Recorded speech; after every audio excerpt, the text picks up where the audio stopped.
Every child is special. ये कोरी बकवास है, तू कोई यूनिक पर्सनालिटी नहीं है। ये प्रॉब्लम्स हर साल हजारों बच्चों के साथ। जब अपने दोस्तों को गाड़ी खरीद के अपना घर बनाते देखोगे तो अगर इतना ही पढ़ना था तो डॉक्टर ही बन जाते। माँ जी के बेटे ओके ऐसे निकला। बेटा तुम कब घबराना शुरू करोगे? फेलियर है तो फेलियर। हेलो गाइस, कैसे हैं आप सब लोग। स्वागत है आप सभी लोगों का हमारे इस यूट्यूब चैनल में। इसका नाम है एवन सर। मैं हूं आकाश शर्मा। आज आप लोगों के लिए लेकर आया हूं मोस्ट इंपोर्टेंट वीडियो, और इस वीडियो के माध्यम से हर एक वो बच्चा जो 10th में है या जो 12th में है या फिर 9th में है या 11th में है, हर एक बच्चे के लिए इंपोर्टेंट है। क्योंकि आज जिस टॉपिक के ऊपर हम बात करने वाले हैं वो ये है कि आखिर हमारे मार्केट में बहुत सारे मॉडल्स आ चुके हैं। सबसे अच्छा मॉडल कैसे है, कौन सा है, और उस मॉडल को पढ़ने का क्या सही तरीका है। क्या मॉडल के हर क्वेश्चंस पर हमें ध्यान देना है, या फिर मतलब मैं आज आपको बताऊंगा वो मॉडल के बारे में बताने वाला हूं कि सबसे बेस्ट मॉडल कौन सा है और आपको पढ़ना कैसे है, उनमें से किन क्वेश्चंस पर आपको ज्यादा ध्यान देना है। अगर आप लोगों को ये वीडियो अच्छी लगे तभी आप शेयर करना, अन्यथा कोई दिक्कत वाली बात नहीं है। लेकिन मैं आपसे इतना जरूर कहना चाहूंगा कि इस वीडियो को आप लास्ट तक जरूर देखना, जिससे कि जो मैं आप लोगों को बातें बताना चाहता हूं उन बातों को आप अपने ऊपर अंदर फॉलो करके आप अपने एग्जाम में अच्छा स्कोर कर पाए। एक बहुत से बच्चे देखो ऐसे होते हैं, ज्यादातर केस में ऐसा होता है कि बहुत से बच्चों के पास, घर वालों के पास पैसा है, वो तो अच्छे तरीके से पढ़ लेते हैं, लेकिन बहुत से बच्चे नहीं पढ़ पाते तो वो मॉडल से तैयारी करते हैं। लेकिन वो कहीं पर कोचिंग तो पढ़ नहीं रहे, लेकिन मॉडल वो लिया है, लेकिन उनके माइंड में ये डाउट रहता है मॉडल तो लिया है, क्या मॉडल पूरा हमें याद करना है, क्या मॉडल का हर एक क्वेश्चन इंपोर्टेंट है। तो उसके ऊपर हम डिटेल में बताने वाले हैं, तो पूरी वीडियो को देखना। पूरी इंफॉर्मेशन मॉडल से संबंधित आप लोगों को इस वीडियो के माध्यम से मैं प्रोवाइड कराऊंगा। तो सबसे पहली बात करें कि हमें मॉडल कौन सा लेना चाहिए। मार्केट में तो बहुत सारे मॉडल्स हैं, हमारे लिए कौन सा मॉडल बेस्ट रहेगा। तो मैं आप लोगों से कहूंगा, देखो आपके पास राजीव है, अवतार है, मास्टरमाइंड है, और भी बहुत सारे मार्केट में नए नए आते रहते हैं, ठीक है ना। तो मैं आपसे कहूंगा कि अगर आप मास्टरमाइंड ले लेते हैं तो सबसे बेस्ट है, कोई दिक्कत वाली बात नहीं है। मास्टरमाइंड सबसे पुराना है और अच्छा है, उसका कंटेंट भी ठीक है, इसमें कोई प्रॉब्लम नहीं है। अगर मार्केट में जा रहे हो, अगर लाना है आपको, तो या तो आप अवतार ला सकते हो या फिर आप मास्टरमाइंड ला सकते हो, ठीक है ना। चलो पहला आपका डाउट क्लियर होगा कि कौन सा मॉडल लाना है, आप मास्टरमाइंड उठा लो या अवतार उठा लो। अब मेन चीज आती है कि हम मॉडल तो घर में ले आए, आखिर सर ये पढ़ना कैसे है, पढ़ने का कोई तरीका तो बताओ हमें। तो देखो पढ़ने का मैं तुम्हें तरीका बता रहा हूं।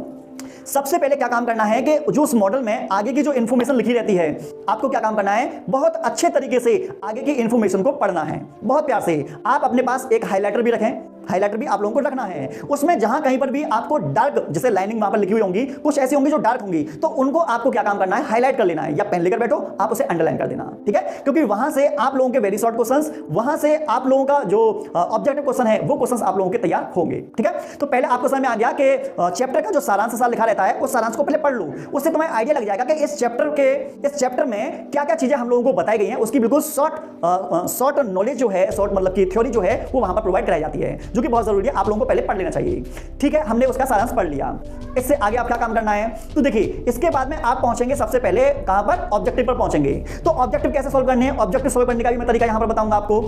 करना क्या है, जब भी आप ऑब्जेक्टिव सॉल्व करें तो ऑब्जेक्टिव सॉल्व करते समय बहुत ध्यान रखें कि आप प्रश्न को शुरू से लेकर लास्ट तक पढ़ें, और पढ़ते समय अपने हाथ में रखें पेन या पेंसिल, और जहां जहां से क्वेश्चन चल रहा हो, जब तक लास्ट तक खत्म ना हो जाए तब तक वो आपकी जो पेंसिल है मतलब कि खत्म नहीं होनी चाहिए। खत्म का मतलब हटानी नहीं है, लास्ट तक। उसके बाद में आपको क्या काम करना है, ऐसा नहीं कि पहला ऑप्शन आपको सही लगा और उसी पर टिक मार दिया, नहीं, ये गलत तरीका है। आपको क्या काम करना है, पहला प्रश्न अच्छे से केयरफुली आपने रीड कर लिया, रीड करने के बाद में आपको चारों ही ऑप्शन देखने हैं, ए बी सी डी, चारों ऑप्शन आपने देख लिए। चारों ऑप्शन देखने के बाद में फिर आप लोगों को क्या काम करना है वो समझिए। अगर आपको किसी भी प्रश्न के अंदर ए व बी दोनों, ये दोनों, बी व सी ऐसा कुछ, ये सभी ऐसा कुछ अगर आपको दिखाई देता है, तो आपको बता दें 95% से ज्यादा चांस है कि आपका जो आंसर होगा ऑब्जेक्टिव में वही होगा। पहली चीज तो आपको ये है। अगर आपको दिखाई जाए पेपर में इनमें से कोई नहीं, तो आपको बता दो 90% चांस है कि इनमें से कोई वाला जो आंसर है वो सबसे कम आता है, तो वो आपको टिक नहीं करना। ये मैंने आपको तुक्का ही बता दिया है। बाई चांस ऑब्जेक्टिव में अगर आपको तुक्का लगाना हो, पेपर में है और पेपर में बाई चांस तुक्का लगाना हो, तो तुक्का लगाना हो तो आप बी या सी इन दोनों में से कोई तुक्का लगाना, उससे पहले मतलब ए तुक्का कभी मत लगाना। मैं आपसे ये कहना चाहता हूं, बी या सी में से तुक्का लगा सकते हैं, ठीक है। तो आपको ऑब्जेक्टिव करने हैं, ऑब्जेक्टिव आपको क्या काम करना है, पूरे सॉल्व कर लीजिए, ठीक है ना, पूरे सॉल्व कर लीजिए। लेकिन किसी भी ऑब्जेक्टिव में अगर आपको एनसीईआरटी एक्सरसाइज, एनसीईआरटी एग्जाम्पलर दिखाई देता है, तो उस पर आप इंपोर्टेंट लगा दो। क्या करना है, इंपोर्टेंट लगा देना है आपको, उस पर तुम्हें सबसे ज्यादा ध्यान देना है। आपको रेशो बता देता हूं कि अगर मान लीजिए 70% आपको इस पर ध्यान देना है, 30% अदर वाले पे ध्यान देना है। उसके साथ साथ में वहां पर लिखा हुआ मिलेगा आपको कि ये 2010 में आया हुआ है, ये 2015 में, ये 2019 में, ये 2021 में, ये 2022 में, तो तुम्हें सबसे ज्यादा ध्यान किस पर देना है वो भी मैं बता रहा हूं आपको।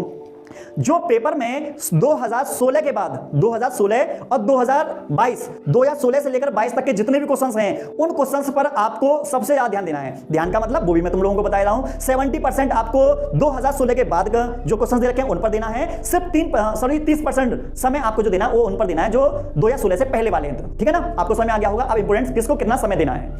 अब आए आप वेरी शॉर्ट क्वेश्चन पर, तो देखो वेरी शॉर्ट क्वेश्चन में आपको यहां पर लिमिट मिल जाएगी कि आप एक दो लाइन में मतलब कि एक शब्द में भी आप आराम से कर सकते हैं। तो वेरी शॉर्ट क्वेश्चंस वहां पर करेंगे, लेकिन तरीका फिर यहां पर भी वही रहेगा, बिल्कुल सेम टू सेम। 2016 के बाद के क्वेश्चंस पर आप अच्छे तरीके से याद करेंगे और 2016 से पहले जो हैं जब 15 में है, 14 में है, 13 में है, 12 में है, इन पर आप बहुत कम समय देंगे। ठीक है ना, इसी तरीके से आप शॉर्ट क्वेश्चंस में और इसी तरीके से आप लॉन्ग क्वेश्चंस में, ये आपको करना है। लेकिन अब मैं तुम्हें एक चीज और बता रहा हूं जो तुम्हारे सबसे ज्यादा काम आएगी। वो क्या है, वो सुन लेना ध्यान से।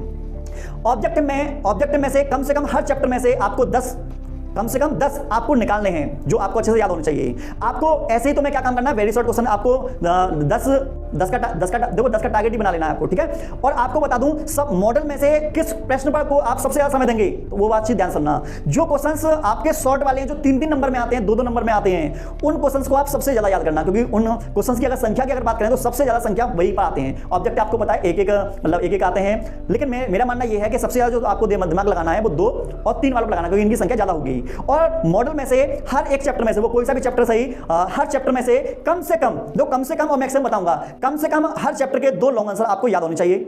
2 आप अभी से अगर याद करने बैठे हुए हैं तो हर चैप्टर से रिलेटेड 2 लॉन्ग आंसर आपको पता होने चाहिए। ठीक है ना, हर चैप्टर से रिलेटेड। और मैक्सिमम करना चाहते हो तो मैक्सिमम, जहां तक मेरा अंदाजा है, आप मैक्सिमम 5 कर सकते हो। इन दोनों के बीच में अब आपके ऊपर डिपेंड करता है कि आप कितने इंटेलिजेंट हो, कितना आपके पास समय बचा हुआ है। अगर मिनिमम है तो मिनिमम 2 लॉन्ग आंसर हर चैप्टर से रिलेटेड आपको याद होनी चाहिए। और अगर आपके पास बहुत अच्छा समय है, आपकी लर्निंग पावर बहुत अच्छी है, तो आप आराम से 5 हर चैप्टर से रिलेटेड आपको लॉन्ग आंसर याद कर लेने हैं। अगर आप इस तरीके से चलते गए, ठीक है ना, आपने 2 लॉन्ग क्वेश्चन डेली याद किए और उसी तरीके से आपने क्या काम किया। देखो मैं एक टारगेट भी बता दे रहा हूं। डेली का टारगेट, अगर मॉडल पढ़ने के लिए बैठे हुए हो तो डेली का टारगेट आपका होना चाहिए कि एक दिन में आपको क्या काम करना है। एक दिन में आपको चैप्टर का सारांश जो आगे दे रखा होता है, वेरी शॉर्ट क्वेश्चंस प्लस और ऑब्जेक्टिव और वेरी शॉर्ट, एक दिन का टारगेट आप ये बनाओ। दूसरे दिन का टारगेट आपका होना चाहिए कि आपको जो शॉर्ट क्वेश्चन है 2-2, 3 नंबर के वो याद करने, और तीसरे दिन का काम है आप लोगों का कि आप आराम से लॉन्ग आंसर याद करें। ठीक है ना, देखो मैं ये सिर्फ बायोलॉजी के लिए नहीं बता रहा है, ऐसा काम आपको हर सब्जेक्ट में, फिजिक्स में, केमिस्ट्री में, बायोलॉजी में, मैथ में, जो भी आपका हो उसमें आप कर सकते हैं। तो ये आप आसानी से कर पाएंगे। ठीक है, आपने डेली का इस तरीके से टारगेट बनाया तो आप हर चैप्टर पर अपनी कमांड भी बना पाओगे, मॉडल को अच्छे तरीके से समझ भी पाओगे। और उसके साथ साथ में अगर मान लो तुम्हारा कोई डाउट आ रहा है, बहुत से क्वेश्चन ऐसे होते हैं जो हार्ड होते हैं, नहीं आ रहा समझ में, कोई दिक्कत वाली नहीं है, ऑनलाइन का जमाना है। आप क्या काम करो, हर चैप्टर से रिलेटेड 1 शॉर्ट वीडियो देख लो। जैसे कि मान लो आपको फिजिक्स का कोई चैप्टर देखना है, वो चैप्टर का नाम डाल दो, वहां पर 1 शॉर्ट वीडियो लिख दो, पूरी 1 शॉर्ट वीडियो निकल के आ जाएगी, आराम से देख लो। चाहे फिजिक्स का, केमिस्ट्री का, हर चीज का मिल जाएगा। डाउट है तो डाउट भी आप लोगों के क्लियर हो जाएंगे। तो इस तरीके से आपको पढ़ना है। उसके बाद में आपने मॉडल पढ़ लिया, अब मॉडल तो हमने पढ़ लिया, अब और आगे क्या काम करना है वो मैं बता रहा हूं। इस तरीके से आप लगातार करते चलेंगे तैयारी, और आप पहुंच गए हो जनवरी तक आपको इस तरीके से स्टडी करनी है। अब आप पहुंच गए फरवरी में, तो फरवरी में क्या काम करना है, अनसॉल्व लेकर आने हैं आपको। अनसॉल्व लेकर आओ। आपको क्या काम करना है, डेली हर चैप्टर के नहीं बोल रहा, हर सब्जेक्ट के बोल रहा हूं, हर सब्जेक्ट के आपको एक क्या काम करना है, टाइमर लगाकर आपको सॉल्व करनी है, अनसॉल्व पेपर सॉल्व करने हैं। अब उसमें क्या काम करना है, जो क्वेश्चंस तुमको आते हैं उनको तो आप अलग कर लीजिए, जो क्वेश्चंस नहीं आते तुरंत मॉडल में जाओ, उनको अभी याद करना फिर से स्टार्ट कर दीजिए। ठीक है ना, उससे आपकी प्रैक्टिस अच्छी हो जाएगी। आपकी प्रैक्टिस के साथ साथ जो हाथ बहुत से ऐसे होते हैं जो लगातार लग नहीं पाते, हाथों में दर्द हो जाते हैं, उसमें भी उनको बहुत ज्यादा इंप्रूवमेंट मिलेगा। टाइम मैनेजमेंट करने में इंप्रूवमेंट मिलेगा, क्वेश्चंस को सॉल्व करने के तरीके में इंप्रूवमेंट मिलेगा, लिखावट में सुधार आएगा, आपके मतलब काफी ज्यादा इंप्रूवमेंट आप लोगों के अंदर देखने को मिल जाएगा। इस तरीके से आपका हुआ। एक चीज और मैं आप लोगों को बताऊं, देखो बहुत से ऐसे स्टूडेंट हैं जो डायग्राम्स को नहीं बना पाते, तो मैं ये कहूंगा कि सिर्फ और सिर्फ आप एक दिन में 2 डायग्राम का टारगेट बनाओ कि एक दिन में मुझे 2 डायग्राम बनाने, बस 2 डायग्राम का आप टारगेट बनाओ। उस टारगेट को फिर आप चिप ही करो। आप एक बार बनाओगे, देखो कम से कम बता रहा हूं, कोई डायग्राम जैसे तुम्हें बनाना नहीं आता तो आपको क्या काम करना है, कम से कम 5 बार देखकर बनाओ डायग्राम। 6वीं बार तुम बनाओगे बिना देखे तो आसानी से आपको समझ आ जाएगा। ठीक है ना, तो आपको इस तरीके से डायग्राम की भी प्रैक्टिस कर लेनी है। प्लस आपको और क्या काम करना है, मॉडल के लास्ट में 3 आपको पेपर मिलते हैं, 3 पेपर मिलते हैं। वो प्रीवियस पेपर भी होते हैं, कुछ मॉडल पेपर भी होते हैं पीछे। ठीक है, तो आपको क्या काम करना है, अनसॉल्व होने के बाद में फिर लास्ट में वो और करके जाने। तुम्हें आपने मॉडल वाले जो तीन जो दे रखे हैं सेट, वो सेट भी कर लिए। तो इस तरीके से आपने कंप्लीट तैयारी कर ली ना, तो मैं 101% श्योर हूं मैं अपनी तरफ से, जो मैंने पूरा तरीका, पूरा प्रोसेस आप लोगों को बताया है, जो समझाया है, इस तरीके से अगर आप स्टडी करते हैं तो आप पेपर में इतने अच्छे नंबर लेकर आ सकते हो कि आप सोच भी नहीं सकते। मैंने आपको यह तरीका बताया कि विदाउट किसी टीचर की हेल्प से, मतलब आप सेल्फ स्टडी करके, ये जो पूरा तरीका मैंने सेल्फ स्टडी का बताया है कि मार्केट से मॉडल लाकर सेल्फ स्टडी करके आप इतने अच्छे तरीके से एग्जाम में स्कोर कर पाओगे। और इससे ज़्यादा क्या चाहिए आप लोगों को। बहुत से बच्चे ऐसे हैं जो तैयारी करते हैं, अच्छी बात है, ठीक है, लेकिन मैंने उनके लिए बताया कि जो गरीब बच्चे हैं, जो जिनके पास पैसा नहीं है कोचिंग पढ़ने के लिए, तो वो घर पर बैठकर अच्छा स्कोर कर सकते हैं मॉडल्स की सहायता से। मॉडल्स का पूरा एनालिसिस हमने आप लोगों को बता दिया कि किस तरीके से आपको पढ़ना है, किस तरीके से आपको उसके बारे में जितनी भी इंफॉर्मेशन है आपको मैं डिटेल में समझा दिया है, ठीक है। अब आपको करना क्या है, ये सब करने के बाद में आपको माइंड को, जब आपका पेपर हो माइंड को आप रिलैक्स रखना, ठीक है ना। पेपर से पहले आप कोई फल का जूस वगैरह पीकर जाना। उसके साथ साथ में दिमाग में बहुत ज़्यादा टेंशन नहीं रखनी। एक रात पहले आप रिलैक्स होकर सोना, और जिस दिन आपका पेपर हो उस दिन आप कुछ भी मत पढ़ना, आराम से पेपर देकर जाना। भगवान के पास धूप बत्ती लगा देना, घर वालों के पैर वाला शुक्र, जब पेपर देने के जाना फुल कॉन्फिडेंस के साथ जाना।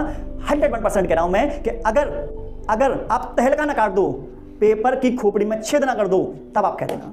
पूरा का पूरा मैंने षड्यंत्र आपके लिए तैयार कर दिया है, पूरा का पूरा डिटेल में मैंने आप लोगों को समझा दिया है कि आखिर किस तरीके से आप एग्जाम में सेल्फ स्टडी करके, खुद से पढ़कर या मॉडल से पढ़कर, या जो कोचिंग पढ़ने वाले बच्चे हैं वो जो पहले से ऑलरेडी स्टडी कर रहे हैं, वो भी इस तकनीक को अपनाकर अपने एग्जाम में और अच्छा स्कोर कर सकते हैं।